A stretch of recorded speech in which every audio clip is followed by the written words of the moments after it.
दोस्तों तो Cello World IPO का दूसरा दिन भी समाप्त हो चुका है और कल इस आईपीओ में अप्लाई करने का आखिरी मौका है। यानी कि कल आईपीओ क्लोज होने वाला है।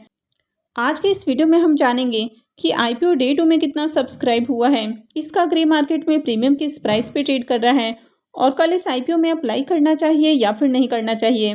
अगर करना चाहिए तो लॉन्ग टर्म के लिए करना चाहिए या सिर्फ लिस्टिंग गेन के लिए करना चाहिए। तो चलिए वीडियो को शुरू करते हैं। लेकिन अगर आप इस चैनल पर पहली बार विजिट कर रहे हैं या फिर आपने चैनल अब तक सब्सक्राइब नहीं किया है तो चैनल को सब्सक्राइब कर लें और साथ में वीडियो को भी लाइक कर दें। तो शुरुआत कर लेते हैं आईपीओ के डिटेल्स से। तो आईपीओ 30 अक्टूबर को ओपन हुआ था और ये 1 नवंबर यानी कि कल क्लोज होने वाला है। आईपीओ में फेस वैल्यू 5 रुपये पर शेयर है और बुकिंग प्राइस 648 रुपये रखा गया है। लॉट साइज 23 शेयर्स का है। आईपीओ के साइज की बात करें तो आईपीओ 1900 करोड़ रुपए का है, यानी कि काफ़ी बड़ा आईपीओ है और ये पूरा का पूरा जो आईपीओ है ये ऑफर फॉर सेल आईपीओ है। आईपीओ में एम्प्लॉयज़ के लिए 61 रुपीज़ पर शेयर डिस्काउंट दिया गया है और ये एक मेन बोर्ड आईपीओ है। तो कंपनी बीएससी और एनएससी पे लिस्ट होने वाली है। अगर आईपीओ के रिजर्वेशन पोर्शन की बात करें कि इसमें किसके लिए कितने जो एप्लीकेशन है वो रिजर्व रखे गए हैं, तो यहाँ पर अगर एचएनआईज की बात करें तो बिग एचएनआईज के लिए इस आईपीओ में 9,057 एप्लीकेशन रिजर्व हैं। यानी कि बिग एचएनआईज में 9,057 लोगों को इस आईपीओ की अलॉटमेंट मिलने वाली है। वहीं अगर स्मॉल एचएनआईज की बात करें तो यहाँ पर 4,528 एप्लीकेशन रिजर्व रखे गए हैं। यानी कि 4,528 लोगों को अलॉटमेंट मिलने वाली है। और अगर रिटेलर्स की बात करें तो रिटेल पोर्शन में 4,43,840 एप्लीकेशन रिजर्व रखे गए हैं। यानी कि इतने लोगों को आईपीओ की अलॉटमेंट मिलने वाली है। तो यहाँ पर सबसे ज़्यादा जो अलॉटमेंट चांसेस है वो रिटेल पोर्शन के अंदर दिखने को मिल रहा है। आईपीओ के अगर एंकर लिस्ट की भी बात करें तो यहाँ पर 39 एंकर इन्वेस्टर्स आते हुए देखने को मिले थे। इसके अलावा 11 म्यूचुअल फंड्स स्कीम्स की ओर से भी इस आईपीओ में पैसे लगते हुए देखने को मिले हैं।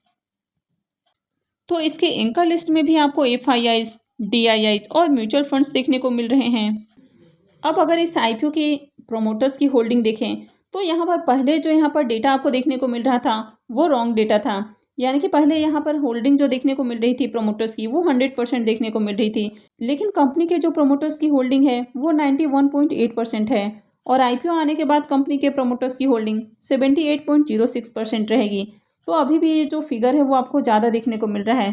तो आगे इसमें ओएफएस वगैरह आ सकते हैं। अब अगर सेलो के बिजनेस की बात करें तो इसका बिजनेस आपको बढ़िया देखने को मिल रहा है। हो सकता है कि आपने इसके प्रोडक्ट को यूज़ किया होगा। काफ़ी सारे ऑनलाइन प्लेटफॉर्म पर आपको इसके प्रोडक्ट देखने को मिल जाते हैं। इसके अलावा रिटेल शॉप पर भी इसके प्रोडक्ट आपको जनरली देखने को मिल जाते हैं। यानी कि काफ़ी पॉपुलर ब्रांड है। और अगर इसके फाइनेंशियल की भी बात करें तो इसके फाइनेंशियल भी काफ़ी अट्रैक्टिव देखने को मिल रहे हैं। यानी कि इसके एसेट में ग्रोथ देखने को मिल रही है। कंपनी के रेवेन्यू बढ़ते हुए देखने को मिल रहे हैं। साल दर साल कंपनी के प्रॉफिट में ग्रोथ है। कंपनी के नेटवर्थ बढ़ते हुए देखने को मिल रहे हैं। साथ ही कंपनी के रिजर्व की भी बात करें तो ईयर ऑन ईयर कंपनी का रिजर्व भी बढ़ते हुए देखने को मिल रहा है। हालांकि कंपनी के ऊपर डेट भी देखने को मिल रहा है। तो करंट में कंपनी के ऊपर 328 करोड़ से ज़्यादा का डेट देखने को मिल रहा है। लेकिन अगर कंपनी के प्रॉफिट की बात करें तो कंपनी शानदार प्रॉफिट बना रही है और कंपनी के पास रिजर्व भी बढ़िया देखने को मिल रहा है। तो कंपनी के ऊपर बहुत ज़्यादा डेट देखने को नहीं मिल रहा है। तो ओवरऑल कंपनी के फाइनेंशियल आपको काफ़ी अट्रैक्टिव देखने को मिल रहे हैं। अब अगर इसके केपीआई की बात करें तो अगर इसके पी मल्टीपल को देखें तो 41.51 का पी है। यानी कि कंपनी थोड़ा सा ओवर वैल्यूड प्राइस पर अपना आईपीओ लेकर आ रही है। अगर कंपनी थोड़े से और सस्ते वैल्यूएशन पर अपना आईपीओ लेकर आती तो यहाँ पर ज़्यादा जो प्रॉफिट मिलने के चांसेस हैं वो बढ़ जाते हैं।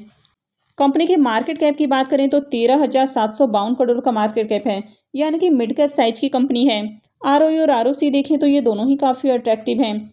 डेट टू इक्विटी रेशियो 0.62 का है। यानी कि बहुत ज़्यादा डेट नहीं है। ईपीएस देखें तो ये भी अट्रैक्टिव देखने को मिल रहा है। साथ ही रिटर्न और नेटवर्थ की भी बात करें तो ये भी काफ़ी बढ़िया है। तो ओवरऑल कंपनी के फाइनेंशियल अच्छे हैं। कंपनी के ऊपर ज़्यादा डेट नहीं है। तो ओवरऑल कंपनी के फाइनेंशियल देखें तो कंपनी के फाइनेंशियल अट्रैक्टिव हैं। लेकिन यहाँ पर आपको कुछ नेगेटिव पॉइंट भी देखने को मिल जाता है। जैसे कि अगर पहले नेगेटिव पॉइंट की बात करें तो कंपनी ओवर वैल्यूड प्राइस पर अपना आईपीओ लेकर आ रही है। इसके अलावा सेकंड नेगेटिव पॉइंट की बात करें तो आईपीओ का साइज काफ़ी बड़ा है और उसके बाद ये जो पूरा का पूरा आईपीओ है ये ऑफर फॉर सेल आईपीओ है। तो कहीं ना कहीं जब आईपीओ पूरी तरह से ऑफर फॉर सेल लेकर आती है तो लोग ज़्यादा इंटरेस्टेड देखने को नहीं मिलते हैं। क्योंकि कंपनी जो आईपीओ से फंड रेज करती है वो पूरा का पूरा पैसा कंपनी के प्रमोटर्स और उसके एग्जिस्टिंग शेयर होल्डर्स के पास चला जाता है। तो कंपनी को उससे 1 रुपये का भी बेनिफिट नहीं मिलता है, यानी कि वो पैसा कंपनी के बिजनेस के ग्रोथ में काम नहीं आता है। तो इसलिए इसको लेकर लोग ज़्यादा इंटरेस्टेड देखने को नहीं मिलते हैं। तो चलिए अब देख लेते हैं कि आईपीओ आज डे 2 में कितना सब्सक्राइब हुआ है। सेलो वर्ल्ड आईपीओ के डे 2 के सब्सक्रिप्शन देखें तो डे 2 में आईपीओ 1.54 टाइम सब्सक्राइब हो चुका है, यानी कि अब तक बात करें तो 2 दिनों में आईपीओ मात्र 1.5 गुना ही सब्सक्राइब होते हुए देखने को मिला है। QIBs पोर्शन की बात करें तो यहाँ पर आईपीओ अब तक मात्र 0.05 टाइम सब्सक्राइब हुआ है। तो QIBs की ओर से इस आईपीओ में अब तक 3,05,900 शेयर्स के लिए बिडिंग आती हुई देखने को मिली है। वहीं अगर HNIs पोर्शन की बात करें तो HNIs पोर्शन में आईपीओ 4.57 टाइम सब्सक्राइब हो चुका है। बिग HNIs पोर्शन 5.09 टाइम और small HNIs portion 3.55 time subscribe हुआ है। और अगर रिटेल पोर्शन की भी बात करें तो यहाँ पर भी आईपीओ फुल्ली सब्सक्राइब हो चुका है और आईपीओ को 1.09 टाइम सब्सक्राइब किया गया है। एम्प्लॉयज़ पोर्शन में भी आईपीओ फुल्ली सब्सक्राइब हो चुका है और आईपीओ 1.33 टाइम सब्सक्राइब किया गया है। तो यहाँ पर बात करें तो डे 2 में आईपीओ फुल्ली सब्सक्राइब हो चुका है। हालांकि अब तक QIBs की ओर से ज़्यादा एप्लीकेशंस लगते हुए देखने को नहीं मिले हैं, लेकिन अगर ओवरऑल बात करें तो आईपीओ में बढ़िया सब्सक्रिप्शन है।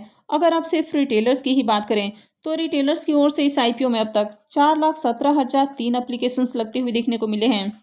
आईपीओ का साइज बड़ा है, इसलिए आपको ये जो सब्सक्रिप्शन ऑफ टाइम्स देखने को मिल रहा है ये कम देखने को मिल रहा है। तो चलिए अब ग्रे मार्केट प्रीमियम देख लेते हैं कि इसका प्रीमियम किस प्राइस पे ट्रेड कर रहा है और उसके बाद जानेंगे कि कल इस आईपीओ में अप्लाई करना है या फिर नहीं करना है। सेलो वर्ल्ड आईपीओ के ग्रे मार्केट प्रीमियम देखें तो इसका प्रीमियम कल जहां 135 के ऊपर ट्रेड कर रहा था वो अभी 129 रुपये के ऊपर देखने को मिल रहा है और आईपीओ में लॉट साइज 23 शेयर्स का है। तो इसका मतलब है कि इस आईपीओ से 2,967 रुपये आपको एक लॉट से प्रॉफिट देखने को मिल सकता है। तो इसका जो अभी करंट प्रीमियम है वो 19 से 20% के आसपास ट्रेड करते हुए देखने को मिल रहा है। तो इसका प्रीमियम देखें तो ठीक ठाक प्राइस के ऊपर देखने को मिल रहा है। मार्केट में देखें तो आईपीओ में सब्सक्रिप्शन भी ठीक ठाक आते हुए देखने को मिले हैं, यानी कि डे 2 में आईपीओ हर पोर्शन में फुल्ली सब्सक्राइब हो चुका है। सिर्फ QIBs की ओर से आईपीओ में ज़्यादा एप्लीकेशंस नहीं लगे हैं। अब QIBs किसी भी आईपीओ में लास्ट टाइम में ज़्यादा आईपीओ में सब्सक्रिप्शन लगाते हैं, तो हो सकता है कि कल आपको इसमें QIBs की ओर से भी सब्सक्रिप्शन आते हुए देखने को मिले, क्योंकि आईपीओ का एंकर लिस्ट आपको बढ़िया देखने को मिला है। तो कल इसमें QIBs की ओर से भी सब्सक्रिप्शन आ सकते हैं। अगर HNIs की बात करें तो HNIs की ओर से आईपीओ में बढ़िया सब्सक्रिप्शन आते हुए देखने को मिले हैं। तो ओवरऑल बात करें तो आईपीओ में बढ़िया सब्सक्रिप्शन है। हालांकि आईपीओ का साइज बड़ा है, इसलिए आपको जो सब्सक्रिप्शन देखने को मिल रहा है वो कम देखने को मिल रहा है, क्योंकि जो बड़े आईपीओ होते हैं वे डिमांड को पूरी तरह से ऑब्जर्व कर लेते हैं। तो इसके कारण जो नंबर ऑफ सब्सक्रिप्शन आपको देखने को मिलता है वो कम देखने को मिलता है। अब बात करें कि कल इसमें अप्लाई करना है या फिर नहीं करना है। अगर इस कंपनी के बिजनेस की बात करें तो इसका बिजनेस आपको बढ़िया देखने को मिल रहा है। इसके फाइनेंशियल भी अट्रैक्टिव हैं। ग्रे मार्केट में डिमांड भी देखें तो ठीक ठाक प्राइस के ऊपर देखने को मिल रहा है।